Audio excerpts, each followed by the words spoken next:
Assalamualaikum warahmatullahi wabarakatuh. Halo teman-teman, sebelumnya perkenalkan nama saya Arifah Yudhya Anggraini dengan NIM 2108 03102065 dari Prodi D3 Administrasi Keuangan.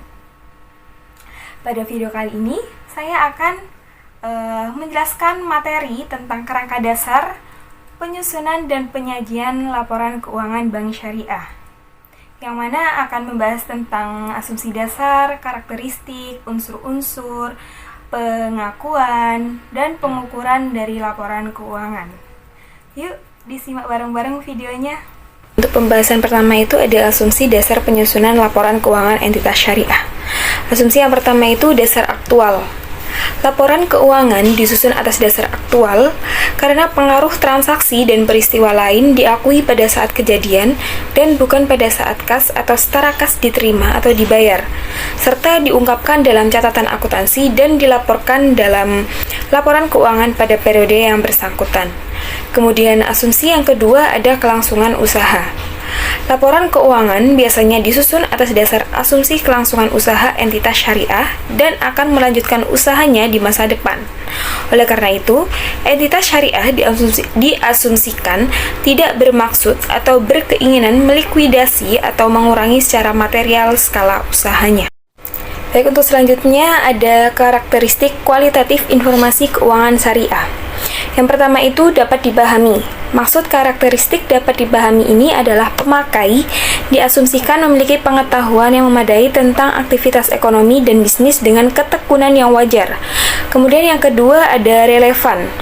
Karakteristik yang relevan ini adalah memiliki kemampuan untuk memengaruhi keputusan ekonomi pemakai dengan membantu mereka mengevaluasi masa lalu, masa kini, atau masa depan dengan menegaskan atau mengoreksi hasil evaluasi mereka di masa lalu. Kemudian yang ketiga ada andal. Informasi memiliki kualitas yang andal jika bebas dari pengertian yang menyesatkan, kesalahan material, dan disajikan secara jujur dari yang seharusnya disajikan, atau yang secara wajar diharapkan dapat disajikan. Kemudian yang keempat itu dapat dibandingkan. Pemakai harus dapat membandingkan laporan keuangan entitas syariah antar periode untuk mengidentifikasi kecenderungan posisi dan kinerja keuangan. Adapun unsur-unsur laporan keuangan. Yang pertama itu ada laporan posisi keuangan. Laporan posisi keuangan atau neraca menggambarkan dampak keuangan dari transaksi dan peristiwa lain yang diklasifikasikan dalam beberapa kelompok besar menurut karakteristik ekonominya. Terdapat unsur-unsur yang berkaitan langsung dengan pengukuran posisi keuangan, yaitu ada aset, kewajiban, dana sirka temporer, dan ekuitas. Kemudian yang kedua ada laporan perubahan ekuitas. Jenis laporan keuangan yang berisi informasi mengenai ekuitas yang dimiliki oleh suatu perusahaan serta berisi pula informasi atau hal-hal apa saja yang menyebabkannya berubah, baik bertambah maupun berkurang sampai pada akhir periode akuntansi. Yang ketiga ada laporan rekonsiliasi pendapatan dan bagi hasil.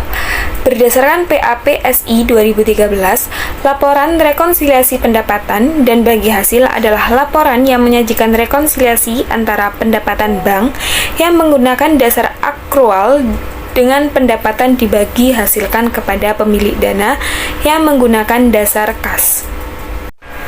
Yang keempat ada laporan laba rugi. Laporan laba rugi adalah ukuran kinerja entitas syariah yang juga merupakan dasar bagi ukuran yang lain, seperti imbalan investasi atau penghasilan per saham. Terdapat unsur-unsur yang berkaitan langsung dengan pengukuran laba rugi, yaitu penghasilan, beban, hak pihak ketiga atas bagi hasil, dan zakat. Kemudian yang kelima ada laporan sumber dan penggunaan dana kebajikan.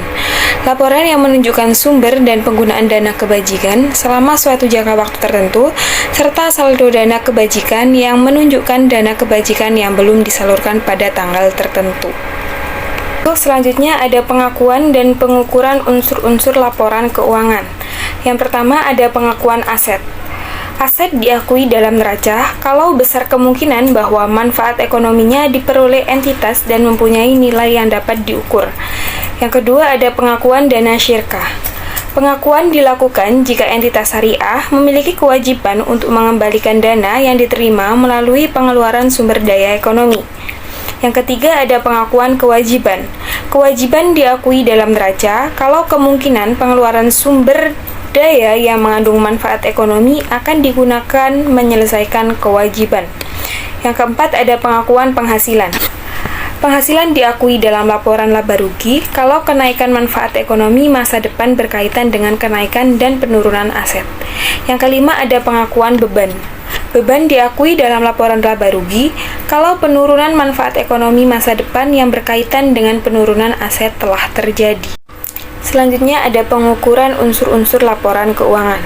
Pengukuran adalah proses penetapan jumlah uang untuk mengakui dan memasukkan setiap dasar pengukuran tertentu dari 3 alternatif, yaitu biaya historis, biaya kini, dan nilai realisasi. Unsur laporan keuangan dalam neraca dan laporan laba rugi, proses ini menyangkut pemilihan dasar pengukuran yang umum digunakan entitas syariah dalam penyusunan laporan keuangan yang disebut dengan biaya historis. Akan tetapi dalam kondisi tertentu, dasar ini dikombinasikan dengan dasar pengukuran yang lain, seperti pada penilaian persediaan yang dinyatakan sebesar nilai terendah dari biaya historis atau nilai realisasi bersih. Sedangkan akuntansi dana pensiun menilai aset tertentu berdasarkan nilai wajar atau fair value. Yang terakhir ada catatan atas laporan keuangan. Catatan yang pertama itu informasi tentang dasar penyusunan laporan keuangan dan kebijakan akuntansi yang dipilih dan diterapkan terhadap peristiwa dan transaksi yang penting. Kemudian yang kedua itu informasi yang diwajibkan dalam PSAK, tetapi tidak disajikan dalam neraca, laporan laba rugi, laporan arus kas, laporan perubahan ekuitas, laporan sumber dan penggunaan dana zakat, dan laporan penggunaan dana kebajikan. Yang ketiga itu informasi tambahan yang tidak disajikan dalam laporan keuangan, tetapi diperlukan dalam rangka penyajian secara wajar.